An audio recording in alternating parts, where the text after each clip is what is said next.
பிரியா மகேஷ் கிச்சன்லேருந்து பிரியா மகேஷ் பேசுகிறேன். நல்ல ஹெவியாக பிள்ளையார் சதுர்த்திக்கு கொழுக்கட்டை வடையெல்லாம் சாப்பிட்டாச்சு. அது மாதிரி அதை பேக்கப் நாளையிலேருந்து ஆஃபீஸ் ஸ்கூல் போகணும். ஸோ வந்து அந்த ஹெல்த் பேக்கப்காகசரம் இன்றைக்கி ஒரு சூப்பரான 1 pot immunity booster and digestion special rasam பார்க்க போகிறோம். கண்ணந்திப்ளி அரிசி திப்ளி ரசம் தான். இதையே 1 pot மாதிரி பண்ண போகிறோம். 2 அழகு அரிசி ஒரு 2 டம்ளர் அரிசிக்கு 1/4 டம்ளர் தோரம்பருப்பு எடுத்துன்னு இருக்கேன். 1/4 டம்ளர் கம்மியாகவே போகிறோம். நெய் ரோஸ்ட் பண்ணிக்கிறதுக்கு மிளகா வத்தல், அரிசி திப்ளி, கண்டந்திப்ளி, தோரம்பருப்பு வந்து இது வந்து கொத்தமல்லி வேற, வெந்தயம், மிளகு, ஜீரகம் இது எல்லாத்தையும் 1 ஸ்பூன் நெய்யில் நன்னா வறுத்துக்கோங்க.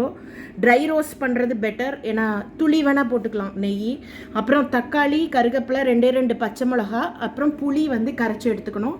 இதை நன்னா களைஞ்சிட்டு 1க்கு வந்து 4.5 தண்ணி இல்லை 3.5 தண்ணி வச்சுட்டு, ஏன்னா புளி வேற கரைச்சி விட போகிறோம்.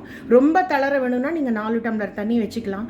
வச்சுட்டு இதுலேயே இந்த புளியை கரைச்சி விட்டுட்டு இதை நன்னா வந்து இந்த தக்காளி கருவேப்பிலையை வந்து அந்த 1 potலேயே போட்டுட்டு, இந்த எந்த ஏனத்தில் வந்து சாதம் பண்ண போகிறீங்களோ அதிலே போட்டுட்டு புளியை கரைச்சி விட்டுண்டு, அதுக்கப்புறம் இந்த பொடி பண்ணதை வந்து நன்னா கேஸை ஆன் பண்ணி நெய் 2 ஸ்பூன் தளர விட்டுட்டு பெருங்காயம் போட்டுண்டு கடுகு தாளிச்சிட்டு இந்த பூண்டை நன்னா வதக்கி எடுத்துண்டு அதில் வந்து இந்த பொடியை போட்டு ஒரு பெரட்டிட்டு நம்ம கரைச்சி வச்சுருக்கிற சாதத்தில் அதை விட்டு நன்னா ஒரு 6-7 விசில் குக்கரில் விட்டுட்டு ஒரு நல்ல ஹெல்த்தியான ஒரு கறி, இஷ்டத்துக்கு வந்து ரோஸ்ட் மாதிரிலாம் இல்லாமல் நான் வந்து வெண்டைக்காய் கறி தான் பண்ண போகிறேன். அது ஸ்டொமக் அப்செட் பண்ணாமல் இருக்கும். அது சாப்பிட்டேன்னாக்க இந்த கண்ணந்திப்ளி அரிசி திப்ளி ரசம் வந்து சுறுசுறுப்பு ரொம்ப கொடுக்கும். நல்ல ஒரு டைஜஷன் பவர் உள்ளது. நிச்சயமாக ட்ரை பண்ணுங்கள். இதோட டீட்டெயில்டு ரெசிபிக்கான லிங்க் வந்து டிஸ்கிரிப்ஷன் பாக்ஸில் பாருங்கள். வாங்க இது எல்லாத்தையும் முடிச்சுட்டு நம்ம எப்படி பண்ணுறதுன்னு பார்க்கலாம். மட்டா சொட்டு போட்டுன்னு இருக்கேன், ஒரு 1/4 சொட்டு நெய். ஓகே, இது ஆறின அப்புறம் அதை பொடிச்சிக்கலாம். நம்ம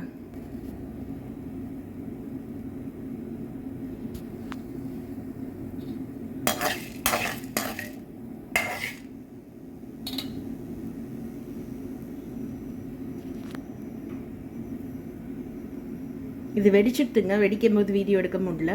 ஸோ அந்த மிளகு வெடிக்கும், அப்போனா அது வந்து ரெடி ஆகிடுந்தோ. ஸோ இப்போ வந்து இந்த மிக்சியில் ஒரு ஸ்பூன் போட்டு உப்பு போட்டு பொடிச்சிடனா வேகமாக பொடிச்சுடலாம். வெடிக்கணும். ஓகே, இப்போ அணைச்சுடலாம். கடுகு நம்ம அப்புறமா தாளித்து கொட்டிக்கலாம். அந்த வாசனை அப்போ தான் நல்லா இருக்கும். இப்போ வந்து கொஞ்சம் பெருங்காயம் போட்டுக்கலாம். நம்ம பொடி பொடியாக கட் பண்ணி வச்சுருக்கிற தக்காளி, பச்சை மிளகா, அப்புறமா கருவேப்பிலை போட்டுட்டு இந்த மொத்த ரசஞ்சாத்துக்கு தேவையான உப்பு போட்டுருங்க. அப்புறம் உப்பு கம்மியாக போனால் அதை மேக்கப் பண்ணிக்கலாம், ஜாஸ்தியானால் கஷ்டம். இப்போ அந்த பொடி பண்ணிவிட்டு அந்த பூண்டை வதக்கிட்டு பார்க்கலாம், நறுக்கிட்டு. இன்னொரு க்ளூ, இப்போ நம்ம பூண்டு உரித்து அதை நான் வதக்கி அதில் சேர்க்கறதுக்குள்ளே அப்படியே சிம்மில் வந்து இந்த ரைஸ் அப்படியே கொதிக்க விட்டுருங்கோ. அது புளி ஊறின்னு இருக்குது, அப்படியே கொஞ்சம் கொஞ்சமாக வெந்துடும். இன்னும் வந்து குக்கிங் டைம் வந்து நிறைய சேவ் பண்ணலாம், ஃபாஸ்ட் ஆயிரும். வந்து இந்த புளியை இப்போ வந்து நம்ம இந்த உரித்து பொடி பொடியாக நறுக்கின பூண்டை சேர்த்துக்கலாம். இதோட வந்து துளி பெருங்காயம். ஓகே, அண்ட் பூண்டில் வந்து அந்த உப்பு செய்கிறதுக்காக மற்ற துளி உப்பு, ஏன்னா அது ஒரு பக்கம் உப்பு இல்லாமல் இருக்கும், ரசம் ஒரு பக்கம் உப்பாக இருக்கும், அதுக்காக இப்போ துளி மஞ்சப்பொடி சேர்த்துக்கலாம். இது பாருங்கள், இது நன்னா வதங்கிட்டு இப்போ நன்னா ஒரு கொத்து கருவேப்பிலையை நெய்யில் பொரித்து அந்த பூண்டோட போட்டிங்கன்னா சூப்பர் டேஸ்ட்டாக இருக்கும் ரசம். அந்த ரசம் ட்ரை பண்ணுங்கள். பிரியா மகேஷ் கிச்சன் கட்டாயம் சப்ஸ்கிரைப் பண்ணுவீங்க. ரொம்ப டேஸ்ட் பட்ஸை வந்து ரொம்ப டெம்ப்ட் பண்ணும் இது. இப்போ வந்து நம்ம அந்த கண்டந்திப்ளி அரிசி திப்ளி பொடி போட்டுக்கலாம். டிஸ்கிரிப்ஷன் பாக்ஸில் லிங்க் இருக்குது, நிச்சயம் ட்ரை பண்ணுங்கள். ஜலதோஷம், ஜுரம், உடம்பு வலி, இன்டைஜஷன், இது மாதிரி ஹெவியான சாப்பாடு சாப்பிட்டதுக்கு மறுநாளைக்கு சுறுசுறுப்புக்கு இது மட்டும் சாப்பிட்டா குதிரை மாதிரி ஓடுவோம் நம்ம. ஸோ வந்து இது 2.5 ஸ்பூன் நம்ம போட்டுக்கலாம். ஓகே, போட்டுன்ட்டு நான் எப்போவுமே சொல்கிற மாதிரி தான், எந்த பொடி போட்டாலும் நம்ம நெய்லேயே இது பண்ணின்னு இருக்கிறதுனால நான் விடுறேன். நீங்கள் வேணால் நீங்கள் எண்ணெய் விட்டுக்கலாம். ஸோ இதை நல்லா வதக்கிடலாம். அடுத்து நம்ம தனியாக ரசத்தில் வந்து கொட்டுறதா இருந்தால் வேக வைக்கணும். நம்ம ரசம் ஜாதம் வந்து அடுப்பில் தானே போட போகிறோம், வேக போகிறது, அதனால் அதிலே கொட்டிடலாம். நல்லா அடியோட தலை ஒட்டை கலரிட்டு மூடி போட்டு குக்கரை மூடிட்டு ஒரு 6 விசில் விட்டுருங்க. இப்போ பார்த்தீங்கன்னா இதை மூடிடலாம். நல்லா ஒரு பக்காவாக 6 விசில் மீடியம் பர்னரில் வச்சிங்கன்னா நல்லாயிருக்கும் சாதம். வெண்டைக்காய் கறிக்கு வந்து எண்ணெய் காஞ்ச உடனே பெருங்காயத்தை போட்டுட்டு 1 ஸ்பூன் கடுகு 2 ஸ்பூன் உளுத்தம்பருப்பு போட்டு வெண்டைக்காயை போட்டு சாம்பார் பொடி உப்பு பெருங்காயம் போட்டு வதக்க வேண்டியதான். கடுகு வச்சுட்டுங்க, உளுத்தம்பருப்பு போட்டு சிம் பண்ணிக்கோங்க. இது நல்லா செவந்த காட்டியும் நம்ம வந்து இந்த கொஞ்சம் பெருசாக கட் பண்ணிக்கணும். வெண்டைக்காய் குழஞ்சுதுன்னா குழன்னு நல்லாவே இருக்காது. கரெக்டாக பண்ணும் கன்சிஸ்டன்சி போட்டு.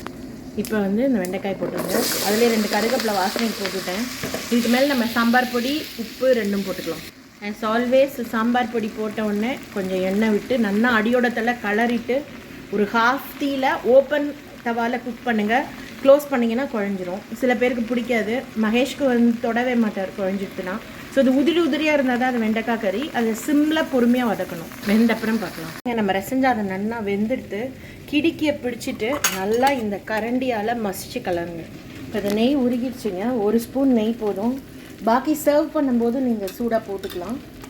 கடுகு வந்து இப்போ தாளித்து போட்டிங்கன்னா அதோட ஒரு டேஸ்ட்டே வேறு மாதிரி இருக்கும். இப்போ பாருங்கள் நல்லா செட் ஆகிட்டு இதில் இந்த கடுகை கலரிட்டு அடியோட தலை சுட சுட ஸ்டீம் ஹாட்டாக சாப்பிடணும். இது அப்போ தான் அது க்யூர்.